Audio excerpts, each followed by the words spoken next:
Olá, pessoal. Começa aqui o programa Biografias. Você sabe, toda terça-feira tem uma grande história aqui para ser compartilhada.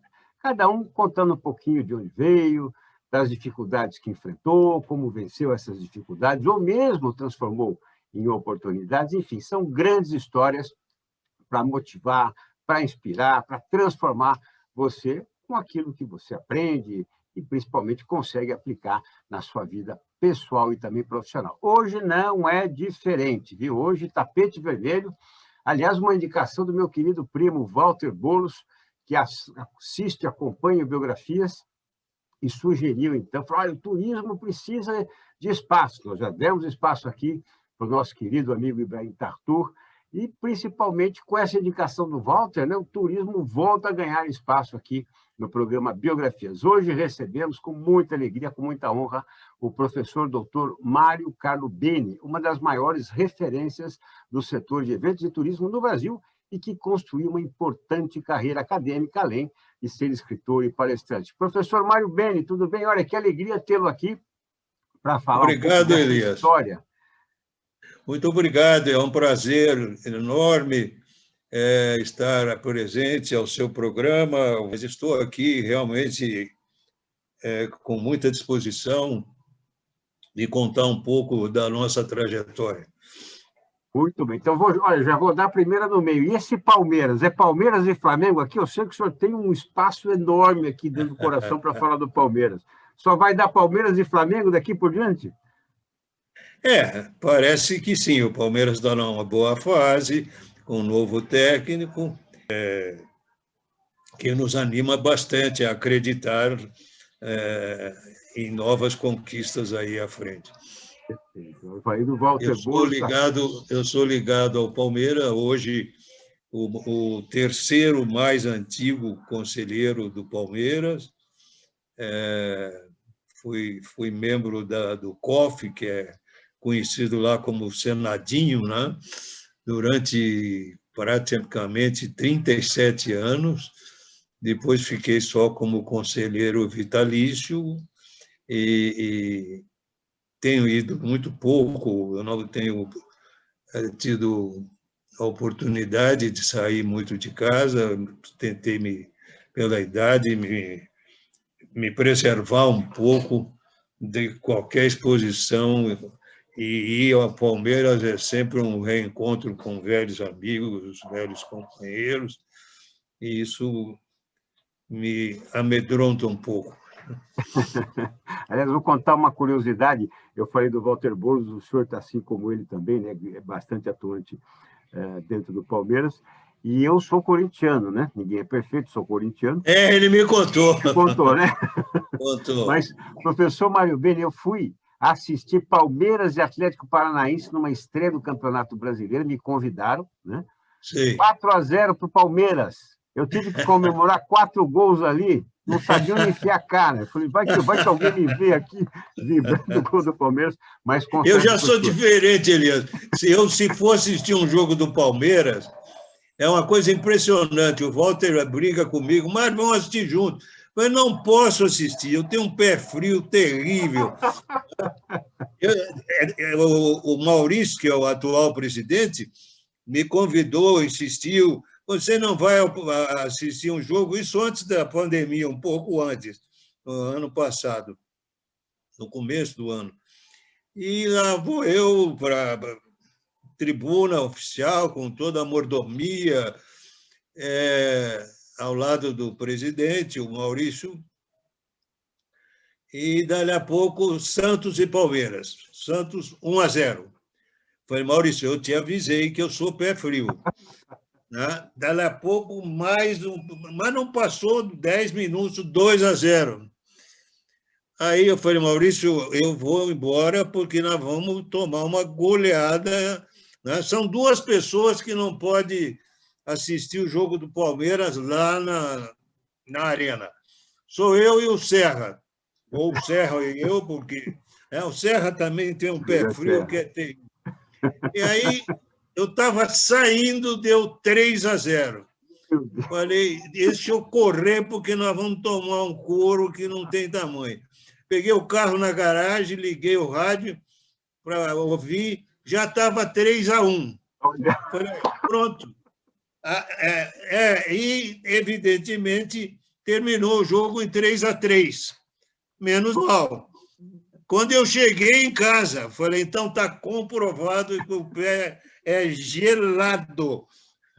Quer dizer que jogo do Palmeiras, o pessoal paga um pacote turístico para ir para outro estado para fugir aqui do... Não assisti. Agora, uma coisa eu vou confessar, já vamos entrar na história do turismo, do professor Mário Beni. Realmente vale a pena conhecer o estado do Palmeiras, porque acredito que seja um dos mais modernos, se não o mais moderno do Brasil. Realmente, né, professor Mário Beni? Não só em termos de construção, de concepção do projeto, Exato, mas é realmente um projeto feliz, um projeto que realmente é extremamente receptivo e acolhedor e hospitaleiro. Perfeito, muito bom. Professor doutor Mário Beni, então conta um pouquinho desse início, né? Como é que um engenheiro civil foi ser essa fera grande no turismo que o senhor é hoje? Então conta um pouquinho desse início, porque eu sou da época que a gente crescia assim, ó, tem que ser médico, tem que ser engenheiro, tem que ser dentista. Era um... Eu também. O senhor também, eu também. Né, eu fui para engenharia, porque meu pai realmente falou, você tem 3 opções, direito, engenharia ou medicina. Eu falei, não, eu vou para a engenharia, que eu gosto, é uma coisa que efetivamente me atrai. Realmente ficou sem engenharia. Quando terminei, eu fui trabalhar na Caixa Econômica Federal, no departamento de engenharia. E fui, durante algum tempo, entrei na Caixa Econômica Federal, estava no 3º ano, como auxiliar de engenheiro no departamento de avaliações. E fiquei lá durante algum tempo, até 63, mais ou menos, 64, melhor. Mas logo o presidente me descobriu de quem eu era filho e acabou me levando para a chefia de gabinete da presidência. Então, aí começou a minha trajetória, por mais que eu quisesse exercer aquilo que eu havia me formado, que era engenharia, sempre havia uma perspectiva de me levarem para um outro rumo.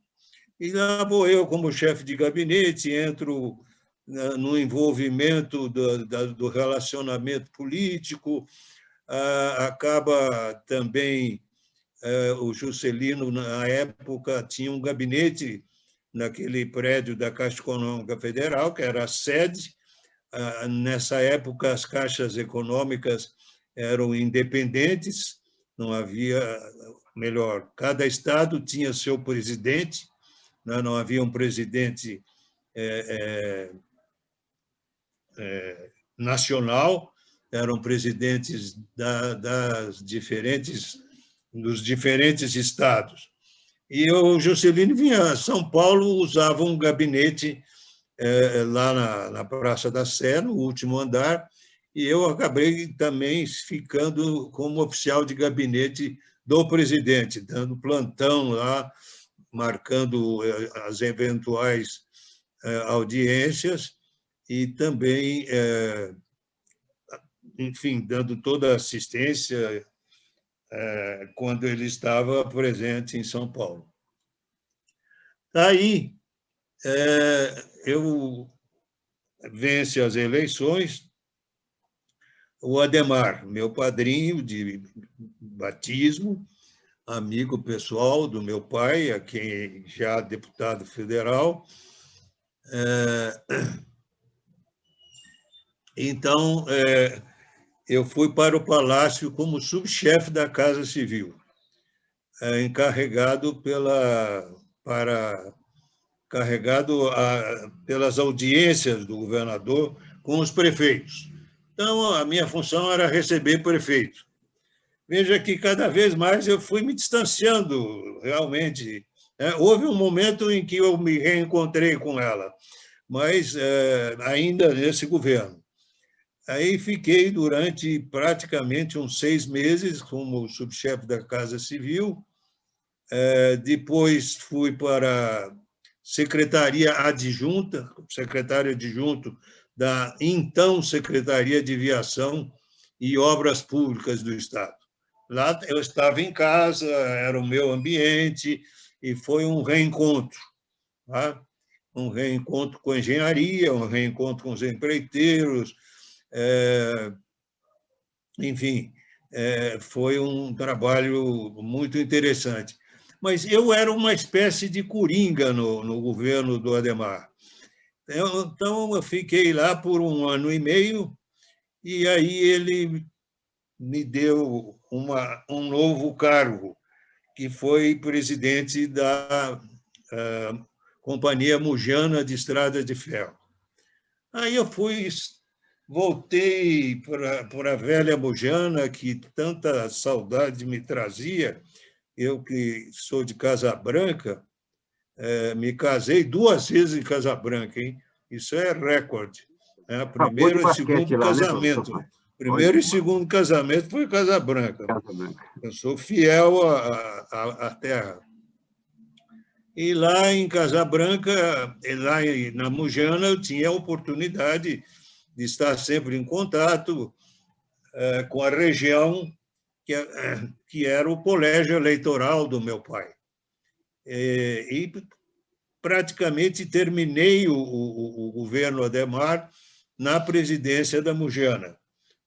Quando ele foi cassado, assumiu o laudo Natel, e por uns 2 meses eu estava à disposição do Palácio, porque a Mujana havia sido encampada pela FEPASA, ainda não havia sido encampada pelo governo federal, pela FEPASA. E eu fiquei à disposição do Palácio e acabei sendo chamado para a assessoria técnica do governador. As relações do laudo com meu pai eram muito boas, e apesar do São Paulo e do Palmeiras, e então foi esse foi o início. Aí então já estávamos praticamente em 66. Em A vida pública já era o seu 1960. caminho, professor Mário Bem. A vida pública naquele momento já era o seu caminho. Era o meu caminho, não pensava em outra coisa. Em 66, eu resolvo disputar uma cadeira na Assembleia Legislativa do Estado, tentando seguir o rumo do meu pai, que já estava no 3º mandato de deputado federal. E ele foi também para a reeleição de federal, e aí veio uma grande dúvida. Aí já mais de ordem ideológica, eu não me sentia bem quando meu pai, presidente, então, do Partido Social Progressista, veio o ato institucional número 2, que termina com os partidos políticos, fecham os partidos políticos. Foi muito triste esse episódio, eu me revoltei muito, mas por um destino que a gente não consegue mudar, a maioria dos prefeitos que me apoiavam e aos quais eu servi quando estava na secretaria, foram para a Arena. E a minha vontade era ir para o PMDB, né? E estou até hoje, na primeira oportunidade, eu não deixei de perder e voltei e fui para o PMDB. Na verdade, não tinha ido. Saí da Arena e fui para o PMDB.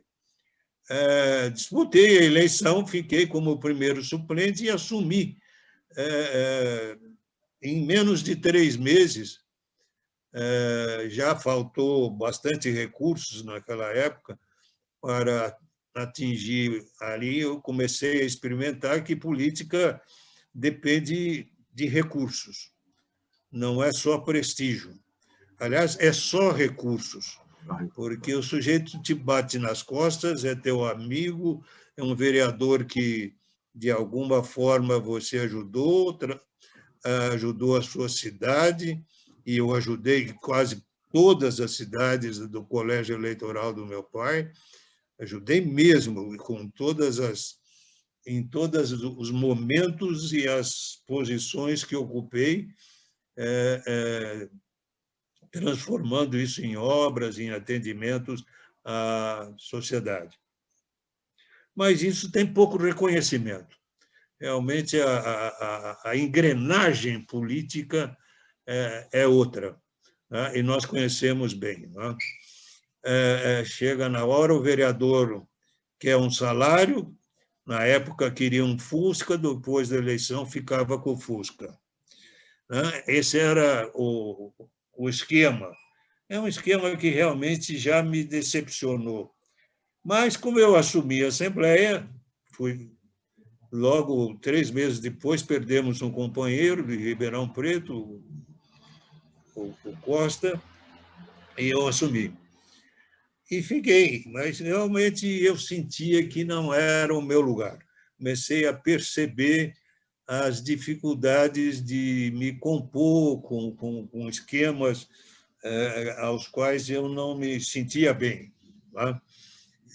E fui me distanciando, acabei não sendo aquele deputado que eu gostaria de ter sido, né? Porque eu não quis, de uma certa maneira, me agrupar a um determinado status quo que imperava e impera até hoje no legislativo estadual, sentiu um estranho federal. no ninho ali, né? Se sentiu um estranho no ninho ali, claro. E assim eu acabei indo para a reeleição, mas não consegui, graças a Deus. Né? Realmente perdi feio. Né? Uma derrota comemorada, professor Mário Uma Bento. derrota. Mas é isso, você falou bem, foi uma derrota comemorada, porque não era aquilo que eu queria. Eu nessa época, havia me divorciado, e eu concorri a uma bolsa, era da JICA, Japan International Company e Academy. Era uma associação que oferecia bolsas para a Universidade de Tóquio, para vários países do mundo. E a bolsa incluía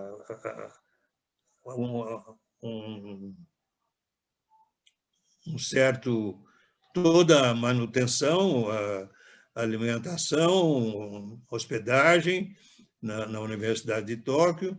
Então, eu fui, nessa época, eu era assessor técnico da Secretaria do Trabalho, com o Ciro Albuquerque, que era o secretário, que foi meu colega na Assembleia.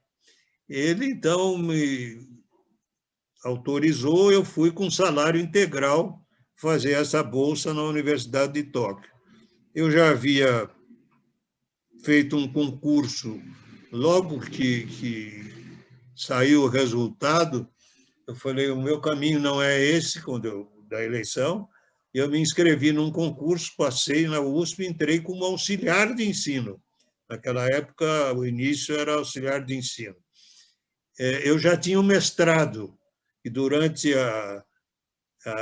o período em que eu fui deputado, eu fiz a Escola de Sociologia e Política, que era uma unidade da USP, uma entidade complementar da USP. Então, já tinha feito o meu mestrado. Então, entrei e logo passei a professor colaborador. Só que aí tem um detalhe importante.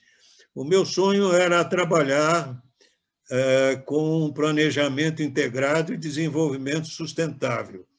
E a unidade da USP, que trabalhava bem isso, naquela época existia o Serfal, que era o serviço, uma autarquia nacional, que trabalhava com planejamento regional e desenvolvimento sustentável. Então, eu queria realmente me preparar para os projetos do Serfal. Mas não consegui entrar naquela época. O concurso não era por unidade, era geral, você fazia o concurso, não por cadeira. E aí a universidade é que te distribuía, até você depois prestar um outro concurso para a universidade, para a unidade. Eu queria ir para a FAO, né? Havia um segundo momento. E eu acabei indo para a ECA, Escola de Comunicações e Artes. Tudo isso antes de tomar a decisão de concorrer a essa bolsa, que acabei sendo o único. Aliás, fomos em 2 aprovados nesse concurso da JICA para a Universidade de Tóquio. E veio numa boa hora, porque eu estava muito desgastado, não só do ponto de vista pessoal, familiar, como também pela decepção da não reeleição. E aí eu fui, realmente, fiquei 1 ano no Japão, a bolsa era de 1 ano.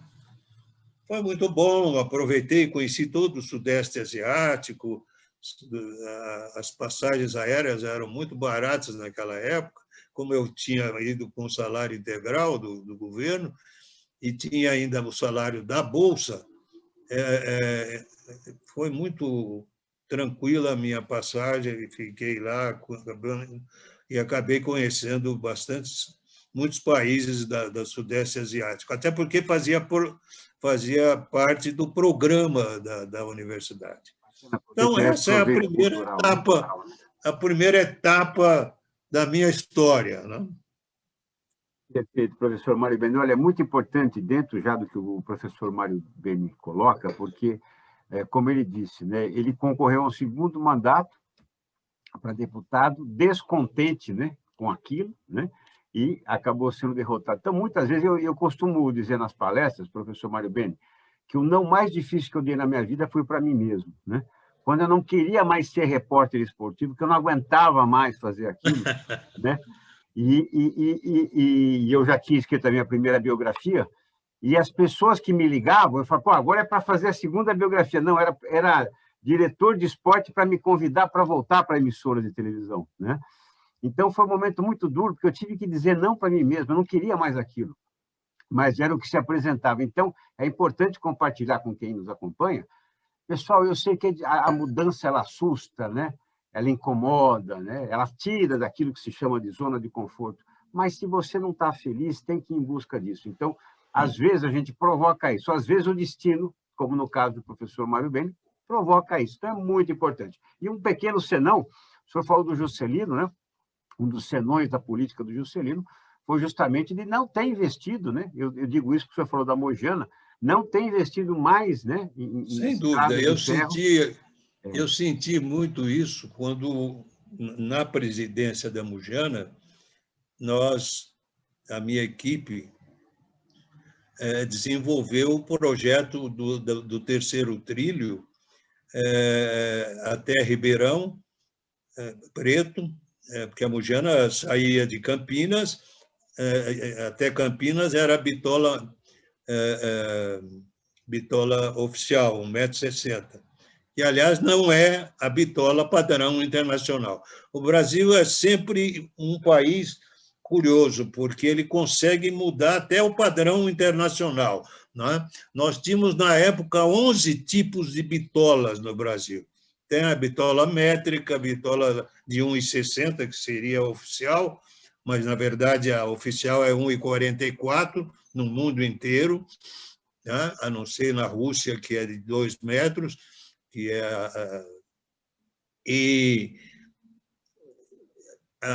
nós começamos com um projeto do terceiro trilho, ou seja, no truque do trem, ele tinha um processo telescópico que ele poderia ampliar os 0,60 centímetros faltando para fazer a bitola larga. Além de fazer as retificações de linha de Guedes Mato Seco e Tambaú Bento Quirino, para ficar ali, tinha muitos ramais. Cortamos alguns ramais deficitários, totalmente sem razão de ser. O pessoal usava a estrada, não porque eram muito próximos. Havia o ramal de Jaguariúna e tantos outros que não tinha razão de ser.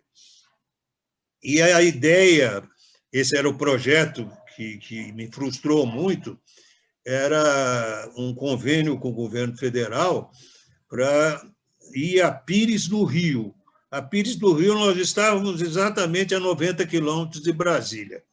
Então, o primeiro trem a chegar em Brasília seria o trem da Mugena, né? A linha da Mugena. Isso me frustrou muito, mas muito, porque não era prioridade do governo Juscelino incentivar o desenvolvimento das ferrovias. Tristeza de uns, alegrias de outros, alegria de outros, né? Eu biografia o senhor Júlio Simões, que criou a maior empresa de logística rodoviária do Brasil com seus caminhões. Exato, claro. Então, o senhor vê, né? De um lado, pelo menos, né, alguém se beneficia com isso. O Brasil também, sem dúvida alguma. Professor Mário Beni, o marco importante do turismo brasileiro, sem dúvida alguma, acredito, queria que o senhor falasse sobre isso, vem com a profissionalização, a regulamentação da profissão do turismo, do qual o senhor participou ativamente, criou e atuou no primeiro curso de turismo, como eu disse para o senhor, que o Ibrahim também foi seu aluno. Então, o senhor acredita que ali foi um marco para oficializar uma carreira, uma profissão? Sim, sem dúvida. Como eu havia sido distribuído para a Escola de Comunicações e Artes da Universidade de São Paulo, que à época tinha o curso de jornalismo, de relações públicas, depois tinha outros cursos na área de biblioteconomia. Isso em 1971, 72, professor Mário? 1969, 70. Perfeito. Aí eu já ainda estava na Câmara, na Assembleia, mas eu estava, como o meu curso era à noite, tanto de jornalismo como de relações públicas, eles criaram, não fui eu que criei, uma disciplina chamada Turismo e Desenvolvimento. Por quê? Porque naquela época, os jornais, você que trabalhou na imprensa, lembra bem disso, começaram com os encartes de turismo, os suplementos de turismo. Então, eles achavam que tanto o curso de jornalismo como de relações públicas e de propaganda, tinha o de propaganda, deveriam ter uma disciplina de turismo e desenvolvimento. Criaram essa disciplina e sobrou para mim. Eu, na época, fui buscar um referencial sobre turismo, professor que eu tenho até hoje a dedicatória dele, quando eu o convidei, ele veio para o Brasil, o professor Fuster, era um espanhol, na época era o mais respeitado teórico de turismo que nós poderíamos nos referenciar. Então, estudei muito no Fuster e acabei lecionando essa disciplina. Foi nesse período que eu estava fazendo o mestrado na Escola de Sociologia e Política. E a minha dissertação de mestrado foi sobre turismo. baseado no referencial teórico do cluster, do Foster. E aí eu acabei me interessando por essa área, ninguém falava nisso. Aí me procurou, as coincidências se encontram e fazem as pessoas se reencontrarem. Me procurou o professor, na verdade, arquiteto Gabriel Mário Rodrigues. O Gabriel tinha em mente fazer o primeiro curso de turismo do Brasil. Havia vários cursos, mas na Europa a maioria dos cursos de turismo eram de nível técnico.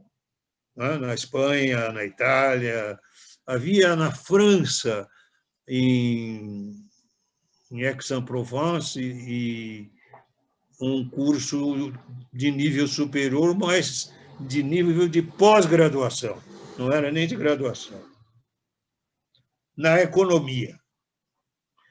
Então, o professor Gabriel Mário Rodrigues, com mais 2 companheiros, que todos eram meus amigos, quando eu fui secretário adjunto de viação e obras públicas. Os 3 eram funcionários da secretaria, eram 2 arquitetos e um sociólogo do Departamento de Obras Públicas. Aí nós nos reencontramos através do Gabriel. Ele havia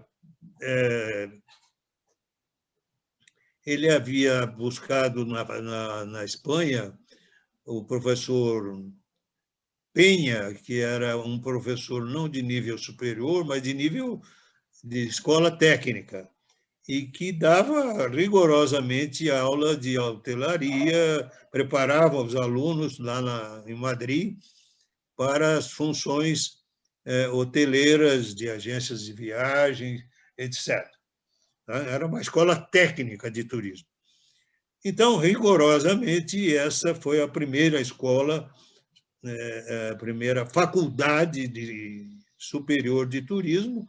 Gabriel e mais os 2 sócios alugaram um convento, parte de uma área de um convento lá no Morumbi, e nasceu a Faculdade de Turismo do Morumbi.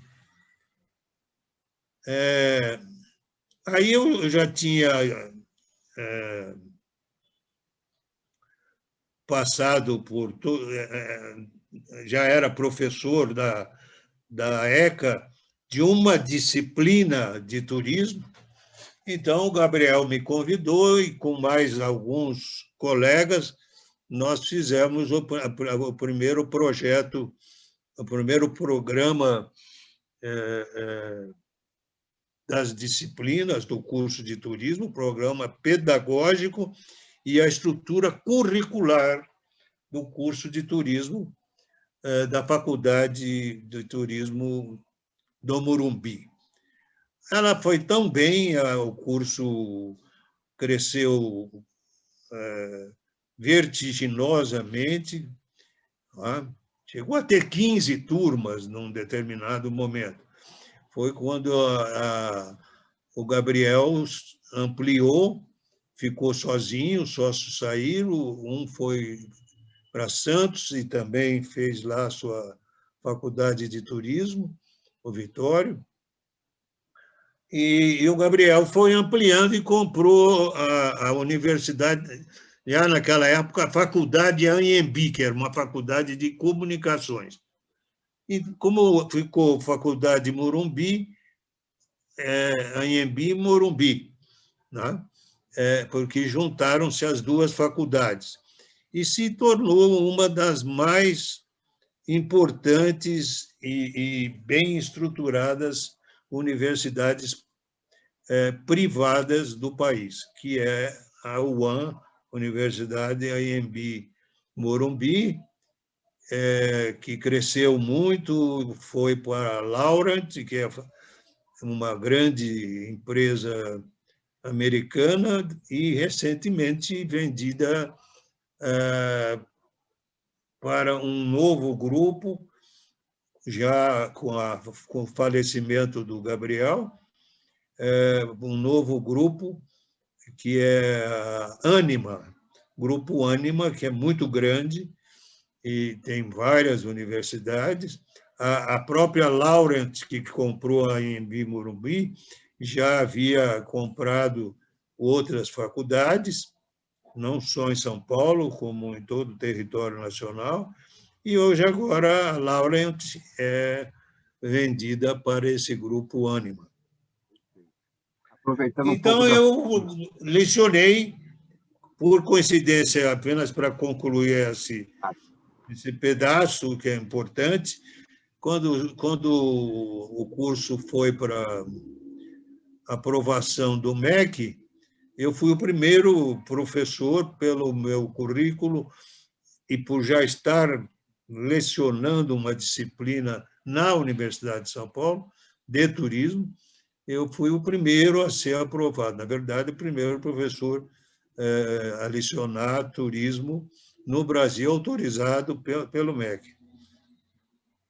Futuramente, aí já é um outro episódio. Não sei se prossigo ou se você quer ainda continuar a indagar mais trechos que eu pulo. Se eu ficar falando, eu vou falar direto. Não tem problema. Não, eu quero só fazer alguns adendos aqui. O senhor falou da Anhembi Morumbi, eu tive a honra também de lecionar ali, a convite do professor Dr. Clóvis de Barros, o Clovão, esse mesmo Clovão que a gente acompanha, palestrante maravilhoso, ele era o coordenador da área, né, de comunicação ali. E também em relação ao Grupo Anima, né, eu dei aula na Universidade de São Judas, que foi adquirida pelo Grupo Anima. Foi adquirida pelo grupo. Tenho várias alunas que já são do corpo docente da São Judas. Docente, né? O doutor Osiris Silva, ainda acredito, como presidente, né? O Osiris é o reitor da Universidade Anima. O presidente do conselho, enfim, ele então. Presidente do conselho, deve ser o presidente do conselho. Exatamente. Agora, doutor Mário, professor doutor Mário Beni, em que ano? Porque a gente acompanhava assim, quem conhece a coisa lá de trás, o turismo ele tinha assim algumas poucas ofertas, né? De lazer, de viagem. O senhor falou da hotelaria, eu também biografei. A hotelaria, pessoal, vocês não têm noção do que é da cortina para dentro uma hotelaria. Eu biografei o senhor Armindo Dias, do grupo Royal Palm Plaza Hotel, que é um dos principais resorts, né, de eventos corporativos, principalmente no Brasil. O trabalho que se faz de motivação, de preparação, né, de qualificação com os colaboradores, é uma coisa incrível. O turismo, assim, a hotelaria é fantástico. Em que ano o senhor acredita que o turismo reconheceu, ou pelo menos observou o tamanho do negócio que se tinha em nível, não só Brasil, né, mas pelo menos para o Brasil, ampliando as áreas de turismo, qualificando melhor os hotéis, recepcionando melhor? Em que ano o senhor acha que foi o turning point, né, a mudança de rumo aí? O break-even point do turismo está ali por volta de 85, né? Entre 85 e 90. Apenas para complementar, entusiasmado com o curso, com as disciplinas, a USP decidiu um dia, o meu departamento, que era o Departamento de Relações Públicas, Propaganda e Jornalismo, me chama, eu fiquei muito empolgado, falou, Mário, já que você leciona uma disciplina de turismo, já que você foi o primeiro professor autorizado pelo MEC a lecionar teoria e técnica do turismo e planejamento regional e desenvolvimento do turismo, você não quer propor o curso de turismo da USP? Eu imediatamente fui a campo. E aí veio uma história muito interessante. Falar em turismo na USP, naquela época, era um escárnio para alguns colegas tradicionais da Poli, da própria FEFELESH, né? Havia uma resistência muito grande. Aí entrou o político. O que eu fiz? Eu fui à FEFELESH, Faculdade de Filosofia, Ciências e Letras, que abarcava todas as disciplinas, história, geografia, sociologia, e convidei os titulares de cada uma dessas faculdades da USP, unidades da USP, por exemplo, geografia. Peguei o professor Penteado, que era o titular de geografia da USP, e o convidei para o curso de turismo. Né? Humildemente, eu procurei, professor, o senhor não estaria disposto a dar algumas aulas no novo curso que nós estamos estruturando, é o curso de turismo. Ele ficou empolgadíssimo. E assim foi com todos os outros, o professor Carrato, da História, com o professor Wilson Rabai, da Economia, e assim fui compondo o corpo docente com titulares. Veja que eu era ainda professor já, professor mestre, né, na época. Hoje se entra na USP só com o doutorado.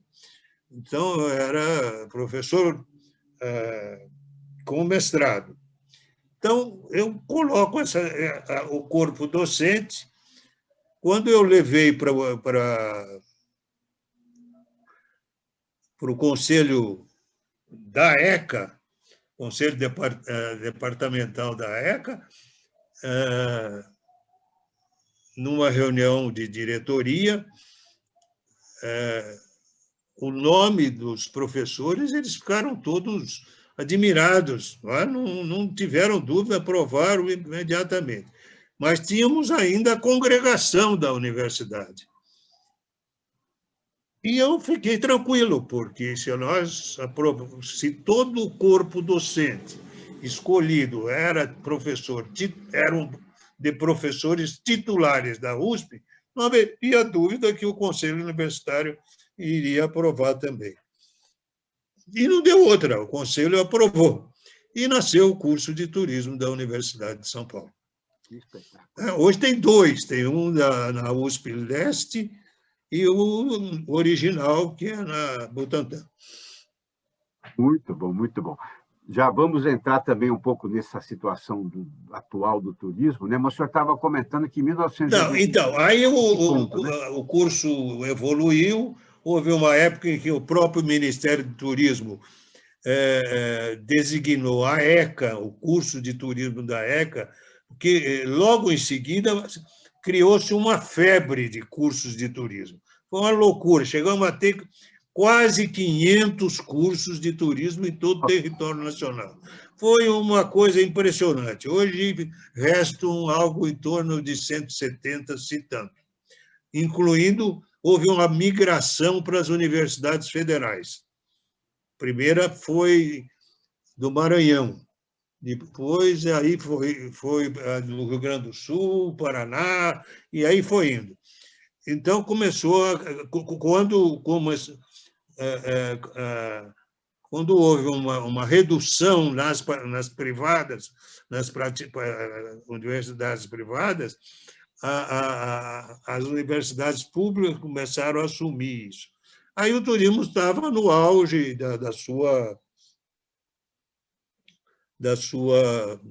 do seu crescimento.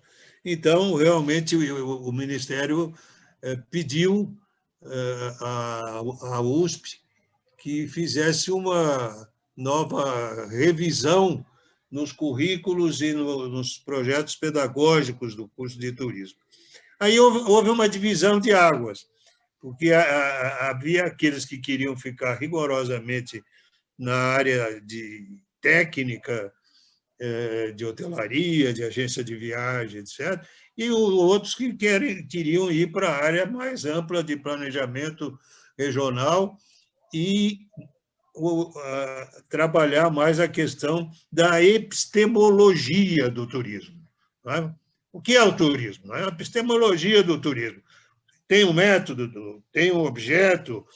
Então, como a USP já vinha nessa linha, e essa foi a minha tese de doutorado, dividiu-se os caminhos. Um pessoal que queria mais a área prática e o outro mais a área teórica. Então, até hoje, as universidades federais e algumas universidades privadas seguem a Universidade de São Paulo, a PUC, por exemplo, do Rio Grande do Sul, etc. E também houve um momento, só para terminar isso, em que, após ter consolidado esses cursos todos, eu iniciei na USP, que foi uma outra grande ousadia, a proposta de um mestrado e, futuramente, um doutorado. Consegui realmente aprovar no colégio universitário o mestrado e o doutorado em turismo, que foi também pioneiro na América do Sul. Agora, vamos para a atualidade. Para a atualidade. E para o futuro. Amém, se Deus quiser. Professor Mário Beni, alguns setores, claro que a pandemia veio, né, e reduziu drasticamente, tenho certeza que todos nós aqui estamos sedentos, né, por voltar a viajar, e pelo que eu tenho conversado, né, com profissionais da área, há uma certa euforia aí por uma retomada importante, né, quando isso se assentar, a vacinação e tudo mais. Mas o Brasil, vamos assim, ele veio, como eu costumo dizer, né, estava com a pata machucada, né? Porque 2014, 2015, 2016, 2017, a coisa estava ameaçando melhorar alguma coisa assim, tal, 2018. Então, a gente já veio dos anos 2010, né, complicados economicamente. Pela crise de 2008, né? Exatamente. Lá atrás veio essa crise mundial econômica de 2008. Sem dúvida, sem dúvida. Mas o Brasil, a partir de 2014, tivemos uma crise política e econômica interna nossa aqui. Isso já tinha afetado o turismo, professor Mário? Veja bem, Eliano, o que eu queria te explicar é que turismo nunca, no Brasil, primeiro é importante as pessoas entenderem que o Brasil é um destino distante. Exatamente por isso as viagens são caras, o deslocamento é aéreo, não é? Então as pessoas, os europeus têm muito interesse em conhecer o Brasil, o mundo inteiro, mas as viagens são caras. Agora, o país é muito caro. Tá? Ou nós desoneramos a hotelaria, alimentos e bebidas, as próprias viagens internas, né? Porque uma coisa é você ir para Roma, Paris, eventualmente as capitais da Europa, e circular. O Brasil é muito grande, você depende daquilo que falávamos no início, não tem uma rede ferroviária, não existe nenhum transporte de passageiro, as poucas ferrovias que permaneceram hoje transportam carga, né? Principalmente minério, etc. Então, o que aconteceu? O turismo internacional e doméstico, interno, ele depende do avião. Um país com as proporções como o nosso depende fundamentalmente da malha aérea, tá? Que as imposições da IATA, hoje é o computador que decide o preço do bilhete aéreo numa determinada hora do dia. A empresa não tem nenhuma ingerência, né? É o computador, que é um processo da IATA que você não muda. Tá? Então, você pode viajar por R$ 250 para Florianópolis, numa segunda-feira, por exemplo, às 7 horas da manhã, ou às 7 da noite, ou às 4 da tarde, mas se você for viajar ao meio-dia, vai pagar 1.000 e qualquer coisa. Então, essa disparidade do custo da viagem, eu cheguei a pagar no Nordeste, no verão, uma garrafa de água mineral, $17. Nossa Senhora. Então, veja bem, por É um achaque, 17... né, professor Mário? Claro, é um achaque isso, né? Com certeza. Sim, por $17, você almoça, você janta no Caribe. Então, não dá para competir. Não é? Então, o hotel é caro, a alimentação é cara, tudo isso, assim mesmo, nós tivemos, a partir dos números de 2017. 2019, foi a última... o último censo que nós tivemos do turismo. Veja que no mundo todo nós tivemos 1.797.000.000 de turistas, considerando o receptivo internacional, quer dizer, as pessoas que se deslocam de um país para outro. Turismo receptivo internacional. Se nós somarmos ainda esse número ao número de turistas, o turismo interno de cada país, o deslocamento de cada país internamente, nós podemos acrescentar mais 1 bilhão. Então, nós vamos... Hoje, em 2019, o tráfego turístico mundial era de algo muito próximo a 3 bilhões de passageiros. Quer dizer, metade da população mundial viajou. Metade praticamente isso, né? Somando o turismo doméstico de cada país e o turismo internacional. Tá? Muito bom. O Brasil, nesse número, é 0,7%. Ou seja, nós recebíamos em 2019 algo próximo a 7 milhões. 7 milhões foi o 2019. Ficamos 25 anos na faixa de 5 a 6. Não saía disso. Enquanto toda a América do Sul também era baixo. Era em torno de 20, 21 milhões, que é equivalente ao receptivo do México. Aí muitos vão dizer, mas o México é o quintal dos Estados Unidos. Mas está lá. Eles souberam trabalhar com Cancún, por exemplo. Hoje o México recebe 32 milhões de turistas e 22 milhões vão a Cancún, porque é um resort turismo que foi... Eu tive a honra e o prazer de participar desse projeto de Cancún na época. Foi em torno de 73, quando o México procurava um destino e encontrou no norte do Yucatán. Tanto é que o slogan de Cancún naquela época era The Resort Chosen by Computer, porque puseram no computador as coordenadas do que seria o ideal para se desenvolver um resort turístico. Na verdade, começou com o golfe, turismo de alto nível, para chegar a um turismo de massa que hoje ele representa.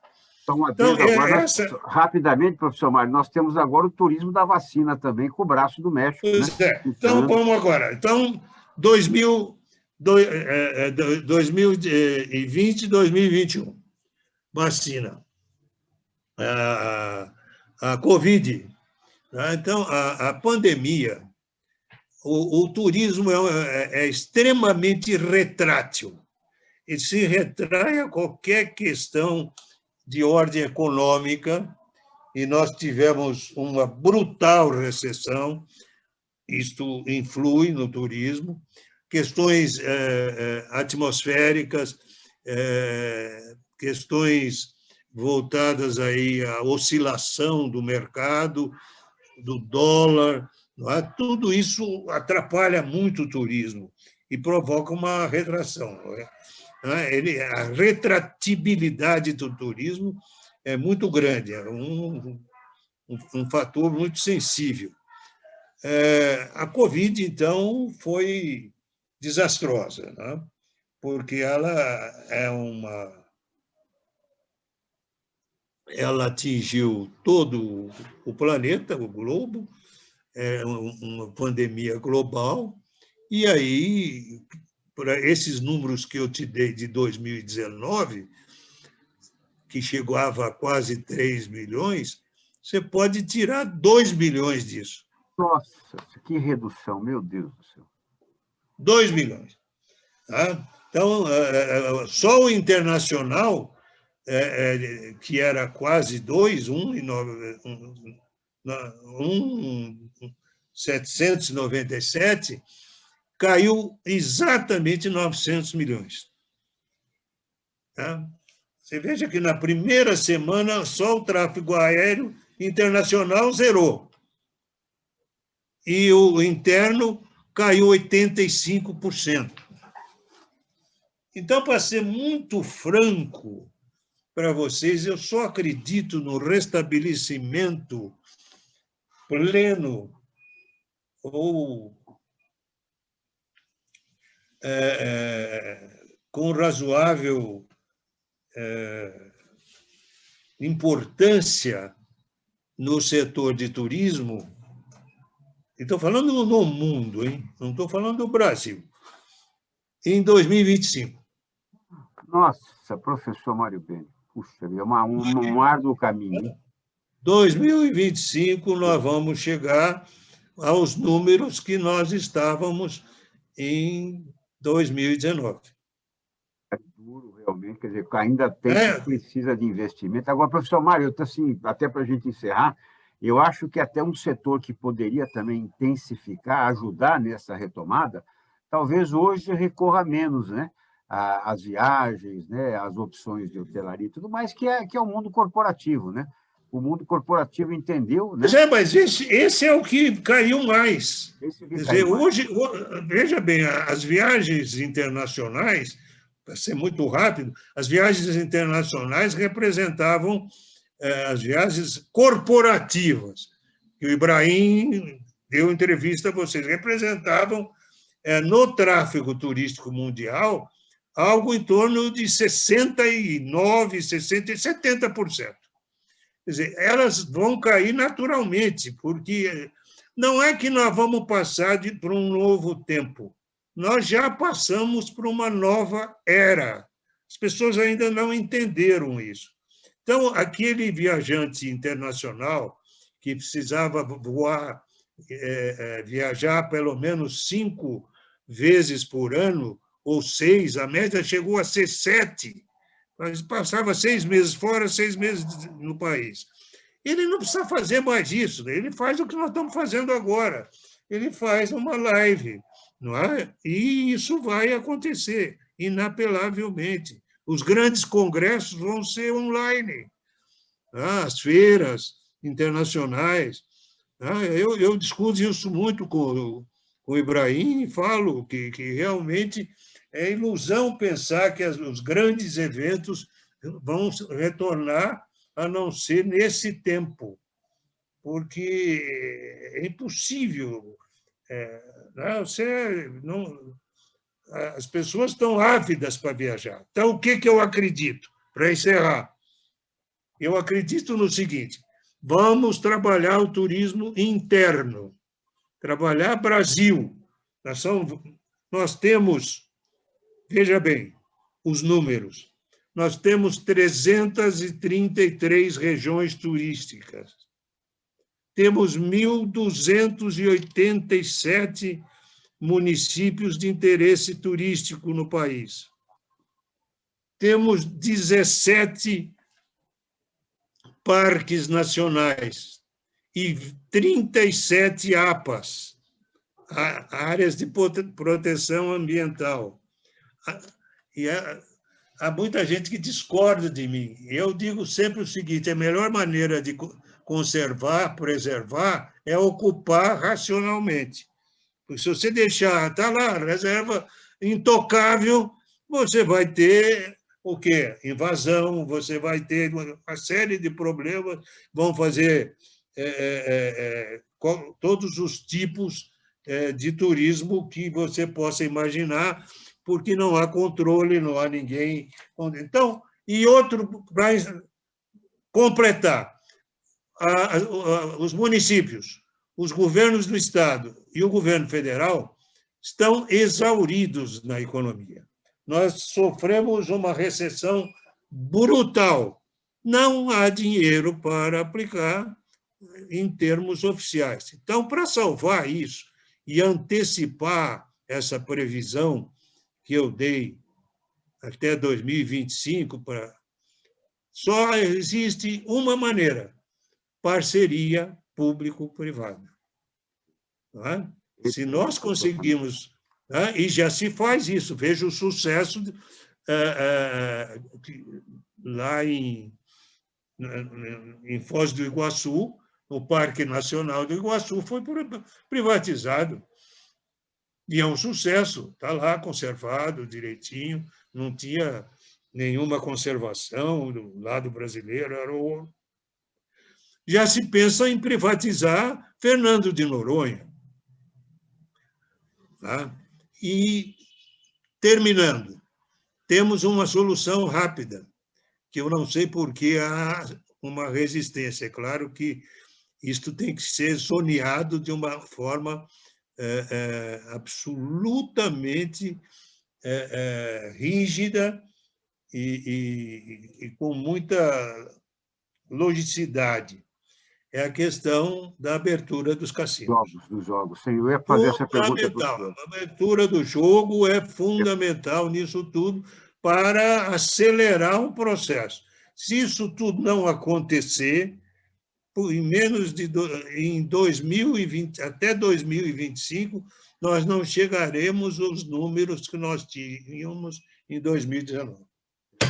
Perfeito, professor Mário Beni, muito bem colocado. E como o senhor disse, né, investir no turismo nacional é salvar também o lojista, o restaurante, a drogaria. Sim, toda a cadeia. Hoje, a cadeia do turismo hoje é de mais de 197, quase praticamente, 177 negócios. Quer dizer, as contas satélites do turismo envolvem 177 negócios.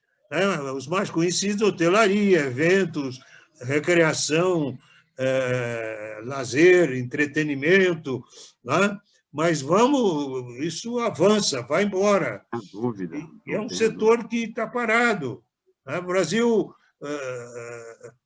América do Sul, tem 7 países já com as suas contas satélites, que rigorosamente mostra a contribuição do turismo na economia do país. Nós não temos ainda nem a conta satélite, não fizeram. Eu sou membro do Conselho Nacional de Turismo, sou voto vencido, acho que umas 500 vezes. Se eu vou pegar a ata lá, eu cobro rigorosamente a toda a reunião. Eu estou lá desde do Fernando Henrique. Muito bom, professor Mário Beni. Olha, quando o professor Mário Beni diz, né, é a liberação de cassinos. Bingos, realmente, aqui no Brasil... É fundamental.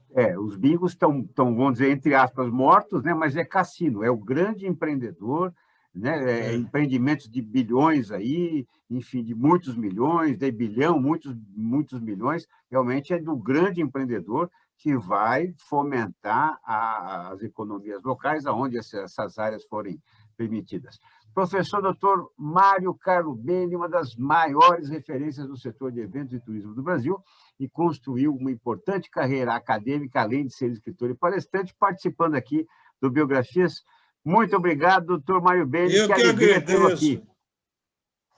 Muito obrigado, eu que agradeço. Foi realmente um bate-papo, Elias, que me honrou muito e estou sempre à sua disposição quando precisar. Sem dúvida nenhuma, estaremos aqui de pé e à ordem. Amém. Já fica, então, marcado uma nova conversa aí para daqui a algum tempo, para a gente trazer essa atualização, né? E espero que o senhor erre nessa previsão de 2025. E estou torcendo para o senhor errar, hein? Eu também espero. Muito obrigado, então, professor Dr. Mário Beni, aqui conosco no programa Biografias. Pessoal, muito obrigado por estar conosco. Inscreva-se no canal, esteja com a gente e até o próximo programa. Tchau, pessoal. Valeu! Obrigado.